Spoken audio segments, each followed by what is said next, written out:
Hey everyone, welcome to the next episode of Searching for Success. My guest for today is a friend that I met a few years ago. Her name is Jackie Long. She was one of the hosts of a show that I was a producer on. And we got to travel all over the world together. I mean, we've been to Costa Rica, we traveled all over the US, a whole bunch of other places. I honestly cannot remember. But it's been since then, since we've really connected. And I really wanted to have her on the show because she's someone that I've always seen as a great pivoter. I mean, from having to move to different cities because her husband was an NFL player and it just forced her to uproot her life or their life, to being an actress and TV host, moving on to Nashville and having a real estate company, to now being the owner of a place called Therapaint Studio, which is supposed to be opening this week. So definitely go check it out. She's just someone that really embodies the characteristics of being a confident, powerful woman who didn't have to give up her career because she decided to be a mom. She's one of the sweetest human beings I've ever met. I'm so glad that we got to reconnect because of this podcast. We talk a little bit more about relationships than I thought we would, but as she mentioned, relationships are life. It's what make us who we are, help us make the decisions that we make. But she tells us the love story between her and Jake, what it was like becoming a mom when she didn't really think she wanted to ever be a mom, and being scared of having to give up experiences and just things that she wanted for herself in order to do that, and just learning how to navigate life and live that, or try to find that balance between career and home, and when both partners are working. We talked a little bit about how it's definitely a partnership. Sometimes someone's giving more than the other one's taking, than the other one's giving, and vice versa. It's one of the most important decisions of your life on who you choose to spend your life with. So it was an interesting conversation. There's a little bit of background noise because we're both in a different place. She's in the studio. They're getting work done here. I'm in the rental house where other people live.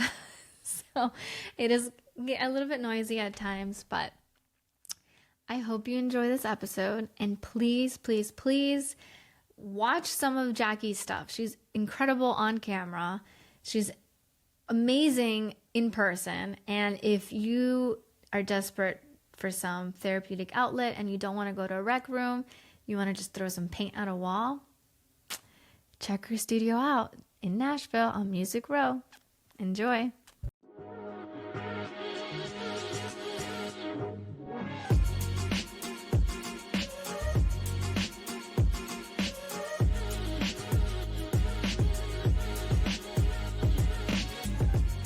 Well, yay, I'm so excited that we finally get to do this. Me too. Me too. I haven't done anything like this before. Oh, really? Oh, so I'm popping your podcast cherry? You are. Yeah. I'm so glad it's you. Oh, I'm so glad it's me too. Well, I haven't seen you in I want to say it's been since 2017. So I need an update. Oh my gosh. Has it really been that long? Yeah, because I think the last thing was Tomorrow's World Today.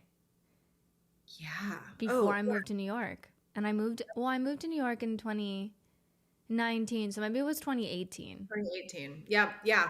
Yes. Yeah. Because we did Portland together. Yes. Right? Yeah. Mm-hmm. Yes. Okay. A lot. A lot has changed. My second child was born in 2017, so you knew that I had two. We started a boutique real estate development firm in Nashville and have grown that.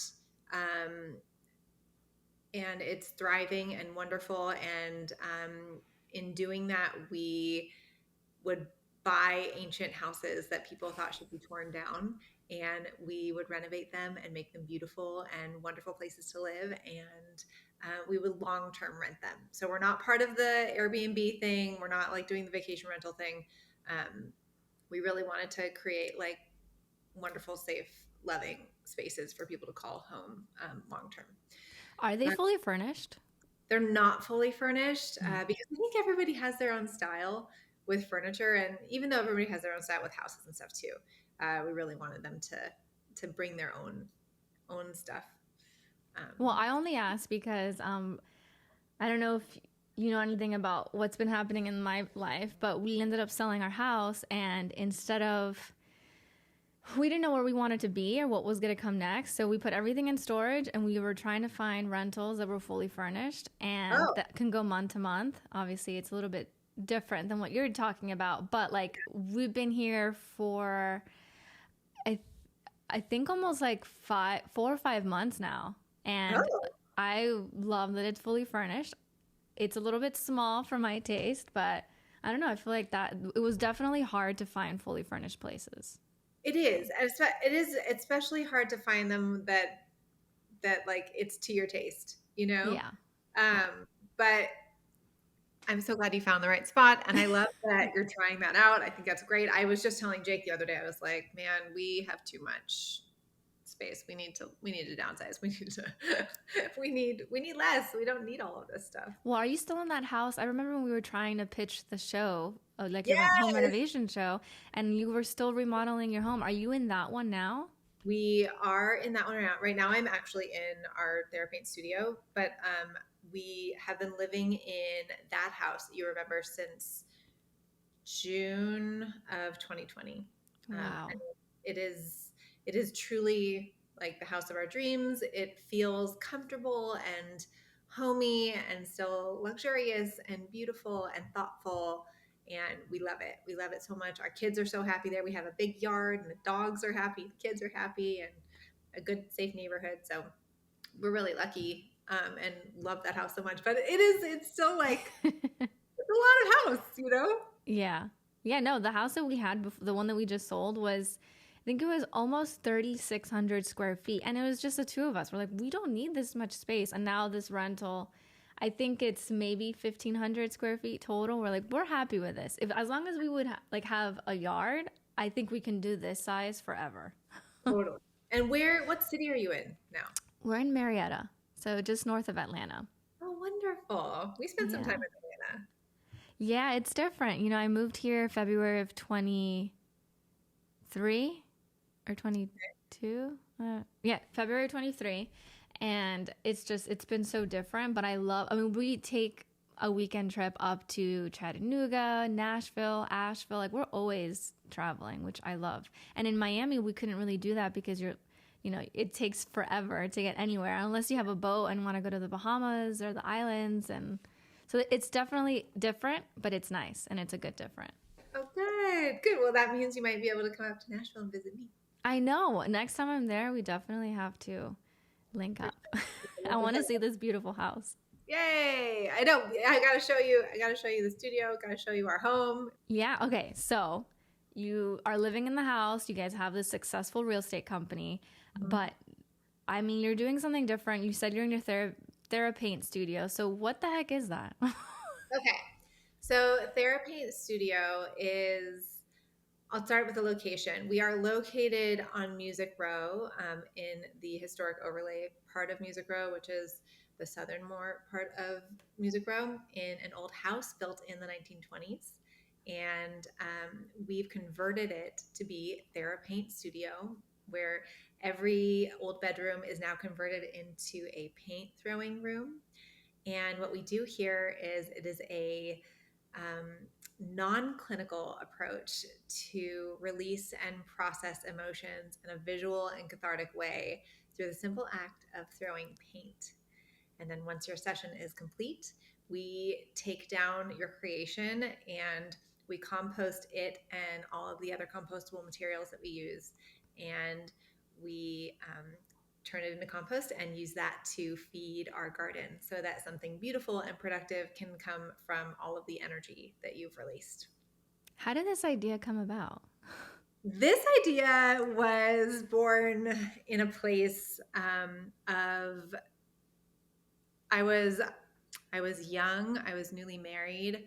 I had one baby, I think, at the time, and we were living in a city away from family and close friends.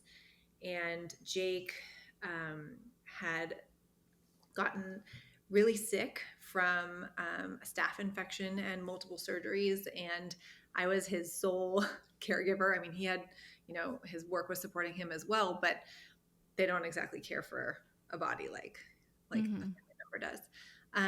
And being his caregiver while also being a new mom in a city where I had no network of support, I had these overwhelming feelings of needing an outlet, something that could hit differently than therapy, something that could hit differently than exercise or yoga or meditation. I just kind of needed a place to explode. And I'd heard of like rage rooms and smash places and things like that, but that always felt really violent and destructive to me. And so then I got this idea like, oh God, it would just feel so good to make a mess, and what would be the messiest thing that I could possibly do right now that would feel so amazing? Like, oh God, if I could just throw paint on the wall and just make a huge mess. And then I'm like, oh, but then I'd have to clean it up. I don't really want to clean it up. And so it just kind of started these wheels turning of like, anytime something stressful would come up, where I needed an outlet, I needed like that primal scream moment. I was like, oh God, I just want to throw paint. And so it just kept coming back into my awareness and my thought processes. And then I started to play with it more and be like, man, if I could throw paint, I wouldn't want it to be latex paint because that's bad for the environment. So what if I found like a compostable paint or biodegradable paint? And then I'm like, ooh, if that's compostable, then maybe I could grow something out of it and something productive could come from it. And so then it just kind of became this game and this dream that I was playing with of what would it be like if I could have this place, And so I started to like really visualize it and see, oh, well, the place would feel peaceful and calm and nurturing and earthy and grounded, and we'd be as sustainable as possible. And I didn't talk about this idea for a really long time. Jake had 24 orthopedic surgeries. Oh my gosh. And this process kept growing in my mind through all of these things. Just being thrust into the role of caregiver at such a young age. We were dealing with hospital visits and doctor visits and IV infusions and things that most young married people don't have to deal with. Some of them were even life and death. And so I actually, spent a long time, a lot of different times thinking of, man, I just need this release. And I didn't want to talk to Jake about it because he was working on his healing and I wanted to support it for him. And then a couple of years ago, like 3 years ago, we were going through something unrelated. And I was like, oh, I just need to throw paint. And he's like, what are you talking about? And so I told him about this idea that I had. I just want to throw paint, make a huge mess and not clean it up. And like, but I want to like destroy a white room and just see all of these tangly feelings that I'm holding, outside of my body. And he's like, that's really cool. And so we'd talk about it together. And then in that moment, like about 3 years ago, I was like, I just need to throw paint. And I'm like, but I can't throw paint. I have nowhere to throw paint. This is not real. This doesn't exist. And I'm like, oh, maybe I'll just go to New York for a couple days and be in like this noisy, chaos, energetic chaos of a city by myself and just walk the streets and drink all the coffee and window shop and all the things. And he's like, go to New York, go take the space that you need. So I went to New York for 3 days. I checked in with one of my closest friends there, who lives in Brooklyn. And I stayed in a hotel in like the Bowery area. And I just walked and walked and walked. And it was like the most wonderful feeling. And when I came home from that trip, Jake had converted our garage into a paint throwing studio. Oh my God. Husband of the year right there. It was amazing. He put up the plastic sheeting as walls. He put this big wall of canvas and then had these gallon buckets of paint. And he's like, go do the thing that you've been telling me about. And so I did. I started to throw paint in the garage as a method of stress relief. And I I remember like my first throw was a little bit timid.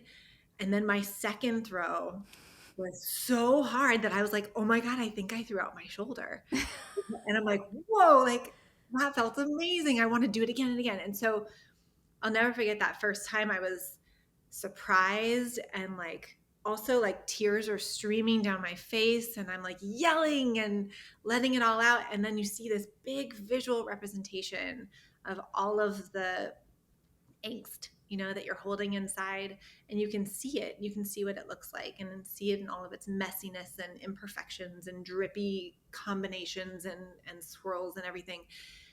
And it was so transformative. And so that I kind of adopted that as a practice, and turned to it whenever I needed to. And then I was walking with a friend who is an author, and she was going through some infertility issues. And she was telling me about this heaviness that she's experiencing and what she's going through and how it's hard to articulate to her therapist exactly what it is. And she works with words. You know, she is a wordsmith. And I was like, well, you could always just do what I do and throw paint in your garage. And she's like, you know, what do you do? You know, tell me more about this. So I invited her to come throw paint in my garage. And I was like, this is what I do. You can give it a shot, try it out. And she did. And she had an amazing experience, and found it to kind of hit in all the right places that she didn't even know she needed, and ended up writing about it in her memoir, which was such an honor, that she did. Her name is Mary Adkins.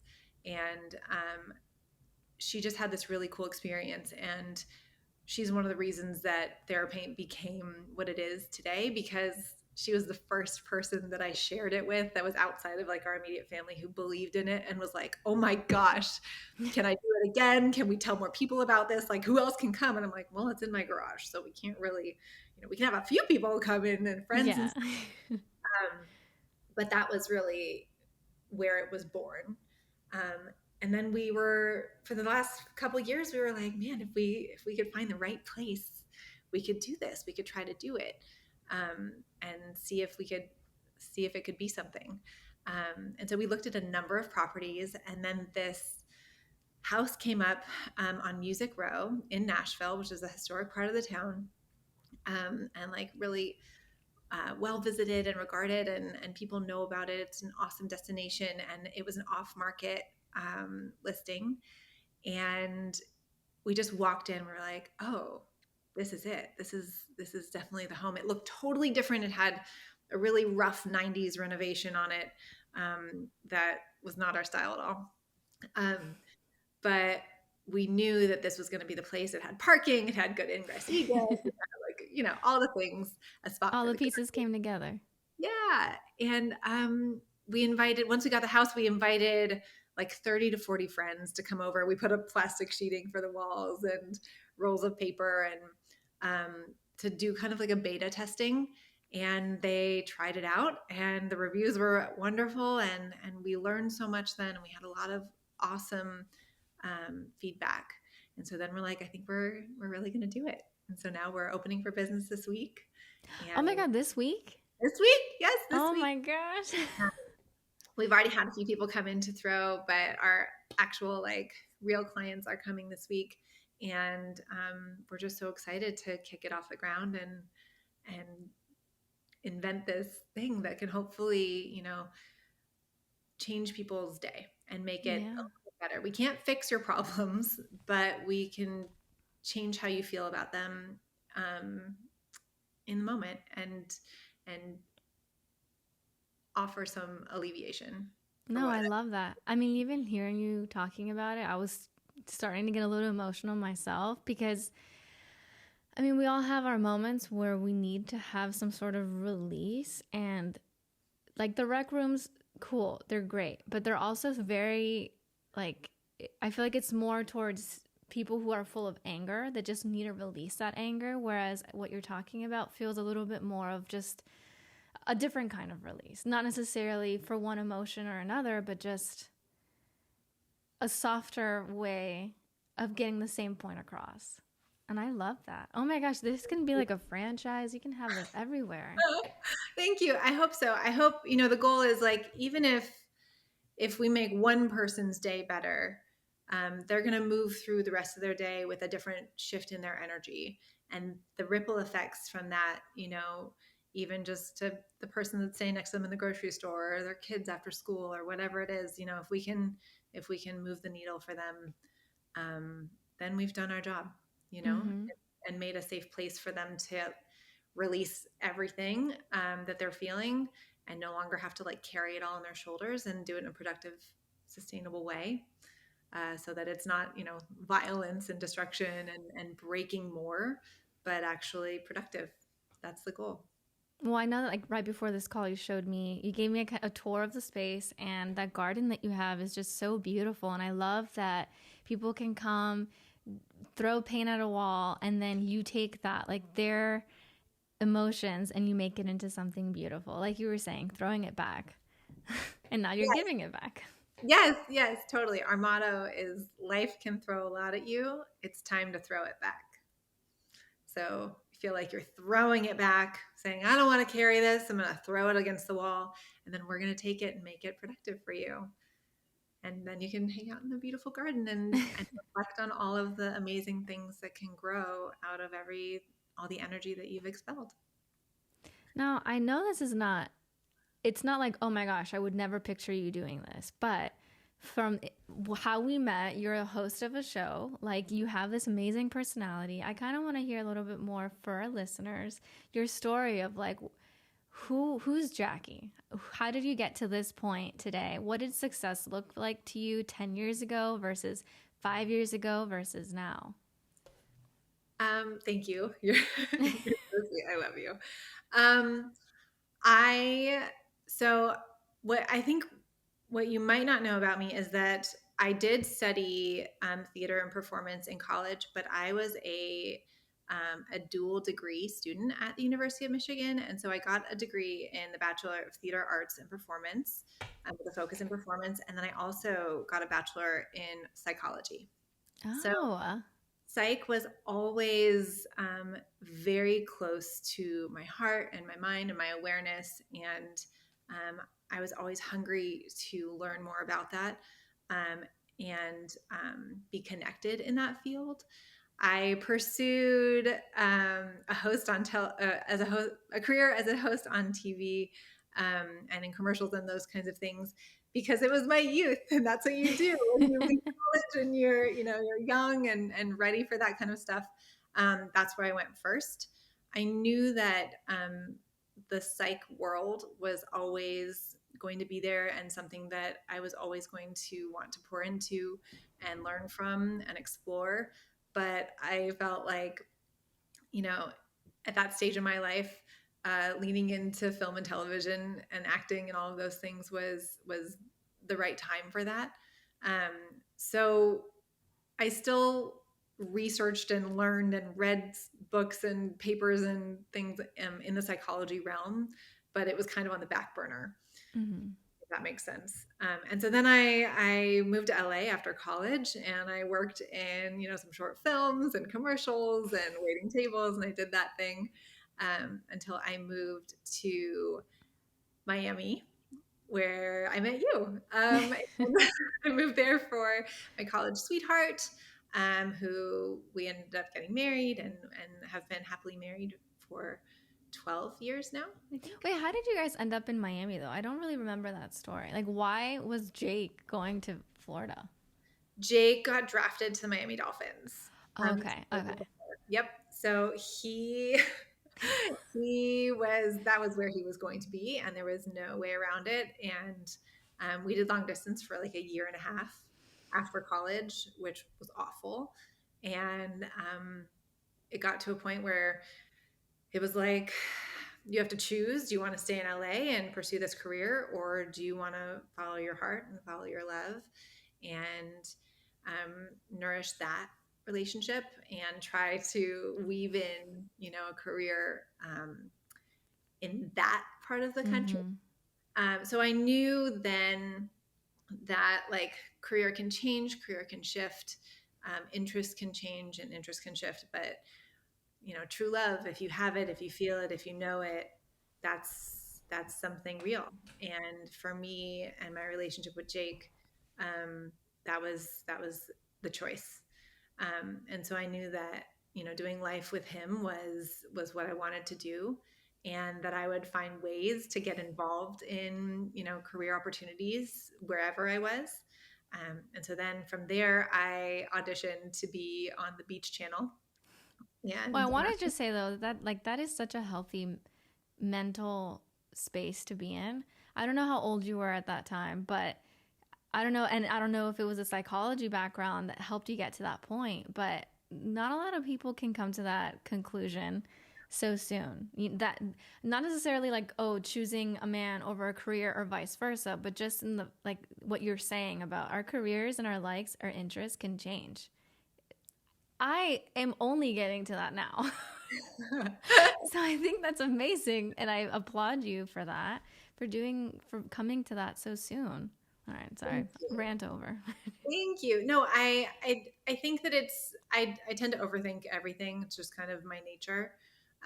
But I did understand. I mean, I had a really wonderful example in my parents, that have been married for almost 50 years, and are still happily married. And they always would say, the person you marry is the most important decision of your life, because it flavors the rest of your life, right? Mm-hmm. Having children, and if you want to do that, if you don't want to do that, all the things. So I knew Jake and I were soulmates. It was it was not the easiest decision. I didn't like know right away. There were plenty of hours and tears, trying to figure out what to do, but acting and that world was such a volatile, uncertain path, and Yeah. love felt so certain, And and stable. so and stable. Yeah, and knowing that like with love you can get through all of the other.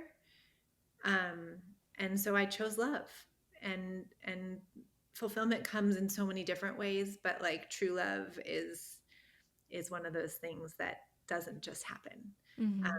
like a career opportunity just happens. So that it felt like the right move. And I still wanted to work. I didn't want to just hang it up and be like, oh, I'm going to be a wife and, a girlfriend or whatever it was at the time. I think we weren't even engaged yet. Um, but I still wanted to work. So I knew that I would find work. I'd make it happen. Mm-hmm. Yeah, that's what strong, confident women do.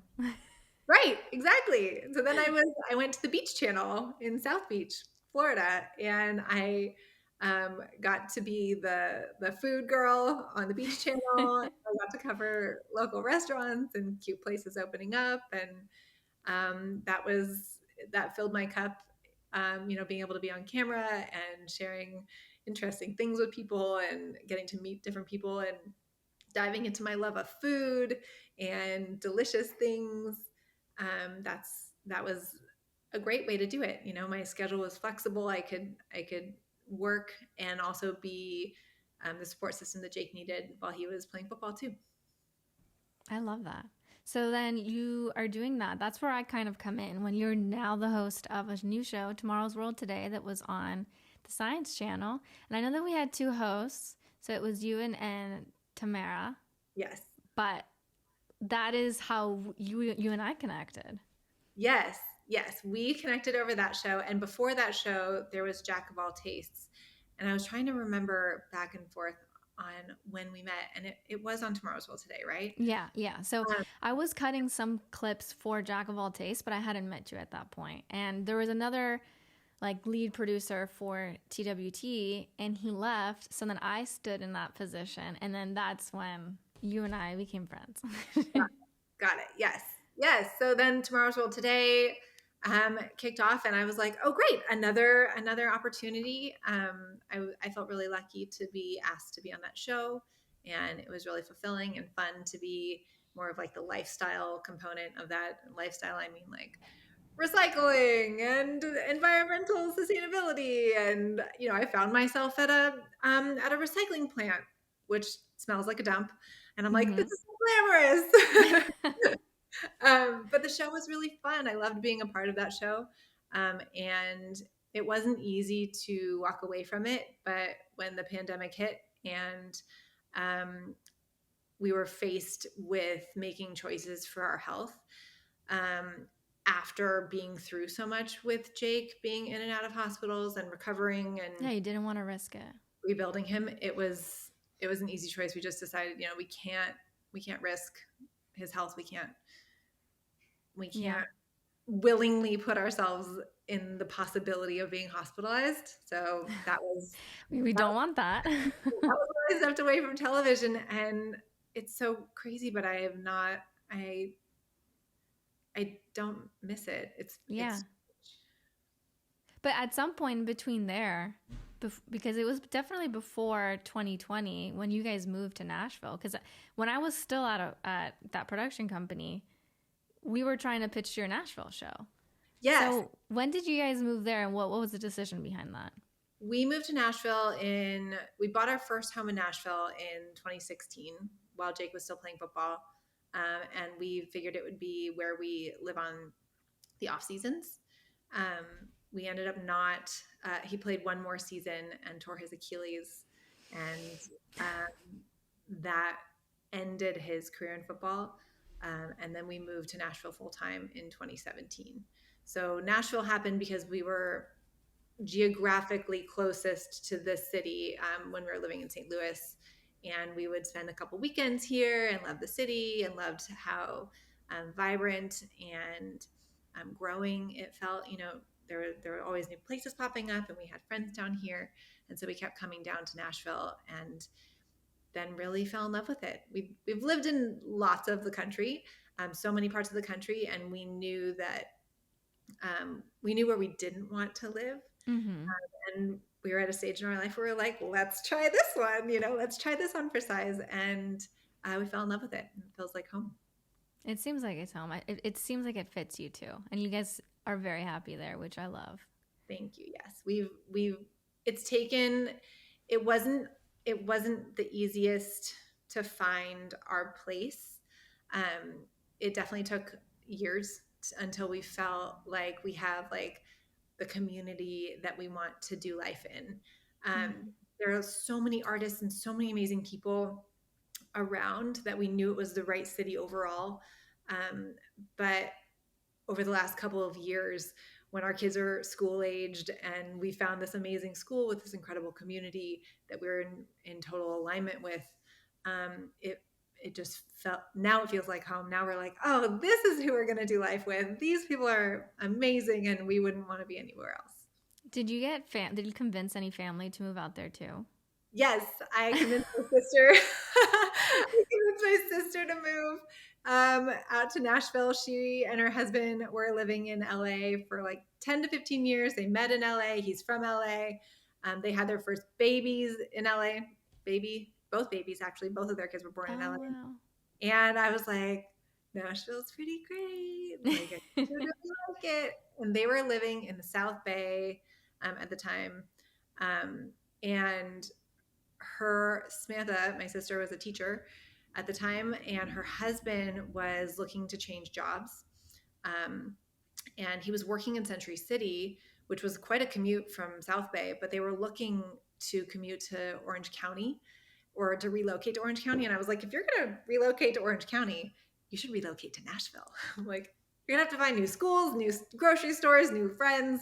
Come here. Might as well. So they did. They came, they spent a few weeks here, fell in love with it, and they were like, okay, we're going to do it. So now they live like 15 minutes away. Their kids are in a different school district. So our kids don't go to school together, but they were just over yesterday, everyone in the pool and hanging out. And it's really nice to have family here now. That's my dream. I think I don't miss Miami, but I miss the community there. Like, I miss having my friends, my family, that I can just go to my friend's house, on a Thursday night and hang out, and it's fine. But I don't have that community yet here, and to think about a future, like if we decide to have kids and what that looks like, not having family around scares me a little bit. And I'm hoping that at some point, maybe some of them will move over here, or I don't see what the future looks like yet, but You it's don't so have nice. you don't have to. You're not in charge of it. It's already going to be what it is. So you don't have to worry about that. But it does take time, I think, to feel like a new city is home. We are in, let's see, it's been 8 years now. Wow. So it's been a while. And it was within the last 2 to 3 years that we felt truly like, okay, our roots are starting to dig deeper. Yeah. We really feel connected to this space. So give it time. It'll come. Yeah, I think, I mean, and I can just be Blaze, my boyfriend, he's always like, you can't keep thinking like, when I have this, then you'll feel good. But truly, I don't feel like this doesn't feel like my home. You know, this feels like a rental. We're in someone else's space. Like, there's a pool that we can use because we're kind of in the pool house to this other house, and it's a beautiful pool, but we don't go in it unless we know the family is out of town. So I keep thinking like, maybe once we have our house, then it'll start to feel more at home. And the last house had that potential, but then before we made the first mortgage payment is when I lost my job. So that was when we were like, okay, well, we're in survival mode. We got to figure out what we're doing. We decided to sell. And so it was this whole thing. We didn't get to enjoy it. You know, like I spent more time crying and depressed in that house than I wanted to spend. You know, I wanted it to build a home, and you know, it had such a great entertaining space, and we had Thanksgiving and Christmas there, which was wonderful, but it was overshadowed by this idea that, we had to sell it. It's not ours forever. So it was, it wasn't, it could have been better. And I'm trying to look back on it as if it was a lesson, and it truly was, but.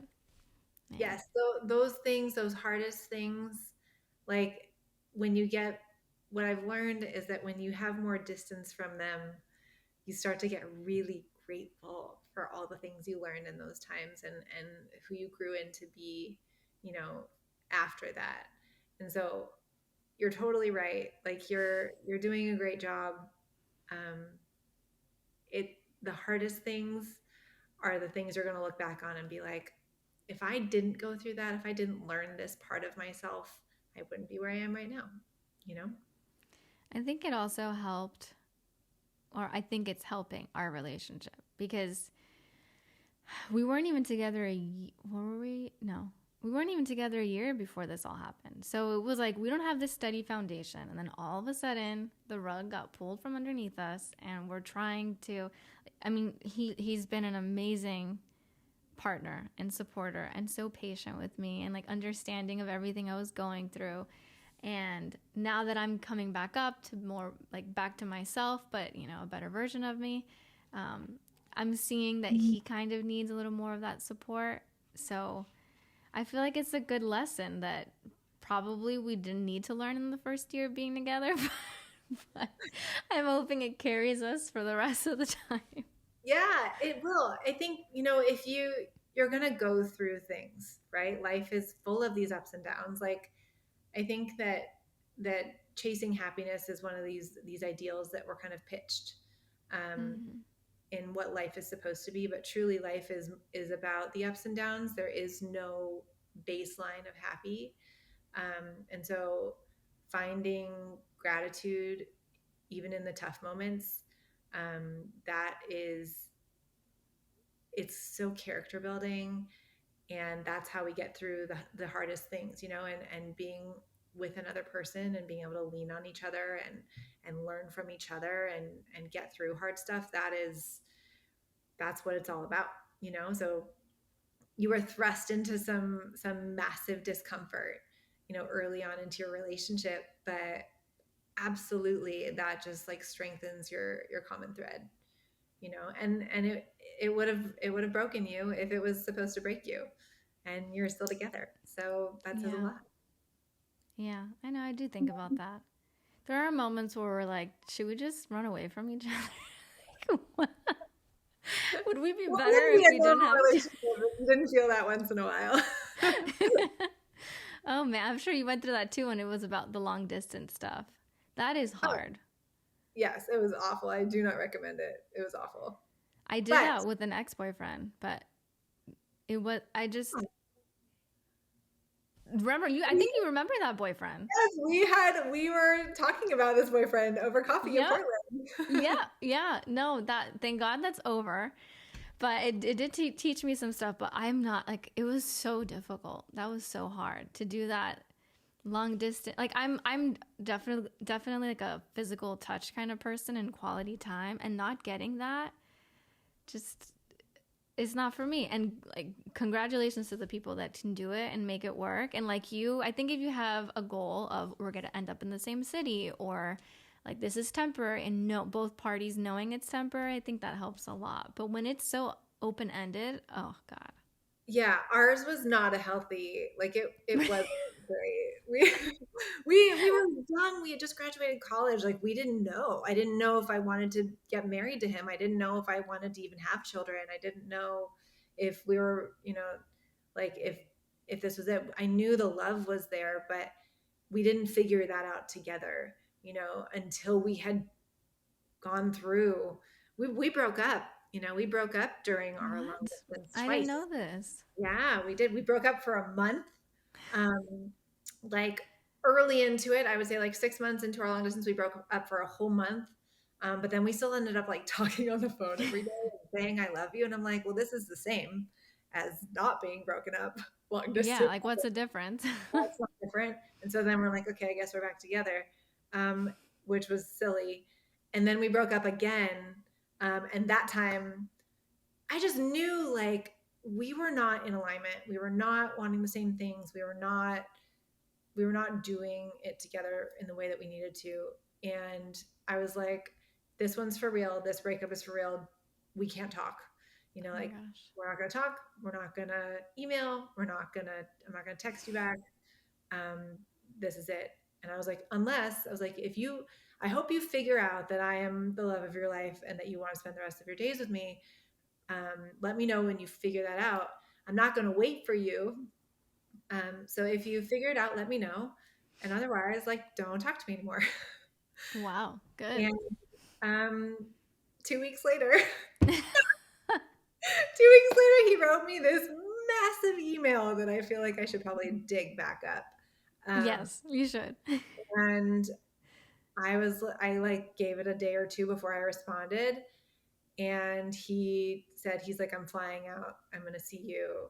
We're going to talk about this. And from that point on, we've been together ever since. So he needed that time to figure out, what it was that what he wanted his life to look like, if I was part of it or not. So like, it was not an easy, oh, we're doing long distance and it's going great. It was awful. We Yeah. both, made mistakes. We both had a lot of growing up to do. But those mistakes and the lessons we learned in that time have finally, looking back on it, have really strengthened who we are and our relationship today. Well, I didn't mean for this to turn into a relationship episode. Relationships are life. This is what it Oh, is. that's It's true. all about. Well, I'll bring it back. And I guess I I kind of want to know what success looks like to you. I feel like at the beginning you kind of mentioned that it was more about who you're doing your life with, and that kind of lets everything else unfold for itself. But for you, your career, what does success look like to you now, and how has that changed? Yeah, that's a really wonderful question. I think that the idea of success is something that is evolving constantly. Um, when I was younger, the idea of success was financial and notoriety and being able to be recognized, and for people to also, tell you you're doing a good job and I see you for that. It was a lot of outward reflection or outward, oh gosh, I can't even think of the word, but validation, outward, external validation Mm-hmm. is what it felt like earlier. And now I'm in the last year of my 30s, and success has really changed, and it feels to me now, success is fulfillment, productivity, um, doing something meaningful with my time, and impactful. Um, I think that I've been in, a handful of different industries, and my work on television, it felt very validating. And what I realized looking back on it was like feeding the ego. Mm-hmm.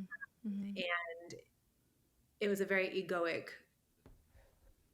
pursuit. Um, what we're doing now feels totally different. I feel in totally different alignment with my purpose. I feel really purpose driven. And before I felt kind of like I was always chasing something. And now I feel like every day is the work, and the productivity of building something and being on the journey and less focused on the destination is my version of success. Doing something that I can't wait to, get to when I wake up in the morning, something that I feel like I can share with the people that I love around me, people that are, directly related to me, my children, my husband, my family, um, close friends, as far as, people I don't even know yet, but doing something that feeds into health and wellness and well-being feels really in alignment with my purpose. So we are afforded this incredible opportunity by Jake's success in football that allowed us the flexibility to pursue this dream, and I don't take that for granted ever. I totally understand how unusual our circumstances are, being able to be young and having that kind of independence and freedom. There are there's so much to that story that that cost a lot of us, um, but it also put us in a position to where we can do something, that we want to do, and being able to choose to do something that's impactful beyond ourselves feels really beautiful. So I feel like that's kind of a verbose way to say what my vision of success is, but it's doing something bigger than myself for others, and also being able to set that example for our children so that they can perpetuate, this idea of what success is for them too. I was just thinking that same thing, that like your girls are going to grow up to see mommy and daddy did so much with what they were given, and they're seeing you be successful in every journey that you take for yourself. And that's important, like I think also showing them that it's okay to pivot. It's okay to change what you want to do and what you're doing and move to a different place and start new and not have friends nearby. And like those are lessons that one can only learn when they're experiencing it. Like you can't teach that in a classroom, but you're giving that gift to them. I think they're already great girls just from the stories and the videos I've seen. Like they have so much to look forward to with two great parents. And I haven't met Jake, which I feel like is crazy, but I hope when I go up to Nashville next, I can spend some time with all of you guys, because if anyone that loves you must be incredible, because you Oh, are incredible. thank you. I can't wait for you to meet Jake. You're gonna love him. He's gonna love you. I feel like he knows you because of all of the time that we've spent together, and I've talked so much about you. So he's like, Carolina, yeah, da, da, da, Um, but I'm excited for that opportunity to get you guys together. Yeah, and honestly, you guys have come up in conversation too lately, because we were watching the roast of what's his name, Tom Brady, Oh and Gronk yeah. was there, and I'm like, oh my god, my friend Jackie's husband. She would tell me that they get confused for each other all the time, which is weird because I don't think. I don't like they're both like giant white guys. Yeah. So like I know that for some people that seems like they must be twins. Um I obviously think that Jake is like 1,000 times more handsome and charming Yeah, than Gronk. 100%. But it would happen. It would happen. I know there are some pretty funny stories where there was a time in Las Vegas where someone tried to like get in a fight with us. Stop. Yeah, because like they thought he was Gronk, and like it was like this girl that was like "F you, Gronk," and I was like, "Not even Gronk. Like it's not. That's not Did they who ever this is." play together? No, they were never on the same team. No, Oh, okay. So played this is against just each other solely for the based same on looks. season. Yeah, solely based on looks. Yep, I think he played That's against him, funny. but never like on the field at the same time because they were both on offense. So that was that. Wow. No, it's funny. I just brought that up because like that's how I kind of introduced you to Blaze. I'm like, oh, so my friend that's gonna be on the podcast, her husband. Oh my god, that's a funny like roundabout way of Yeah, yeah. getting people. But we love taking trips, so maybe we'll just come up together one day and you You guys should. we can all You hang should come out. and you should come throw paint. Oh my gosh. No, I 100% want to. If I go, that is on my list. Or not if, when I go. Good. Yes, you should. You have to. And it's you don't have to be like going through something traumatic to need to come here, but um you'll be surprised at what you can tap Oh, I into. have enough. I have enough inside that I can throw at a wall for sure. Yeah, you'll be surprised once you zip up the suit and you're in this room. Oh my gosh, and I'll be ready. You set a really good example too for other moms and even for me. Like growing up, at least a generation above me, you get this idea that a mom has to stay home and the dad is the one that works, and life is that. Like they're both parents can't live life to the fullest. And I feel like you have been a good example among a few of my other friends too who are starting to have kids that are paving the way for women who want to have both. They want to have their successful career and they also want to be great moms. And I honestly feel like growing up, we were never given those examples. It was you choose one or the other. You can't have both. So I think Yeah. that what you're doing is, I mean, I love seeing it with you and even in my other friends. Victoria, she's about to have her second baby. She's a successful engineer. Her and her husband are both fantastic individuals, working people, and they're able to balance it all. And it's not easy by no means, but I think seeing more of that is what we need in the world. And I love that you were one of the first people that I ever saw doing that. So Oh, thank you. thank you. Thank you so much. I think it's funny you touched on like balancing it all, and I would I would just highlight that it's never in balance. There's always going to be kind of like a shifting, um, and it's something that's got a lot of ebb and flow. Um, we're in a community right now where a lot of my children's friends mothers are they work outside the home also, and it is really exciting to raise our children in a community with dual working households and people fulfilling and finding their own passions and dreams and leaning into their own gifting. For us, while Jake was playing football, I was very much in the support role. I sprinkled in my work with television and being on the shows, and he made that possible. Especially as we started to have children, you know, he'd watch the kids while I would leave the country for a shoot, and there was this balance. But this like tipping of the balance where sometimes he would need to be more at home and with the kids, and I would be at work. And then there was other times where he was at work, giving himself that time, and I was supportive at home. So I do think it's possible for both people to work outside the home and raise a family. I don't think it's possible to be done alone. I think having like an incredible support system and community, and even ideally having family close by would be wonderful.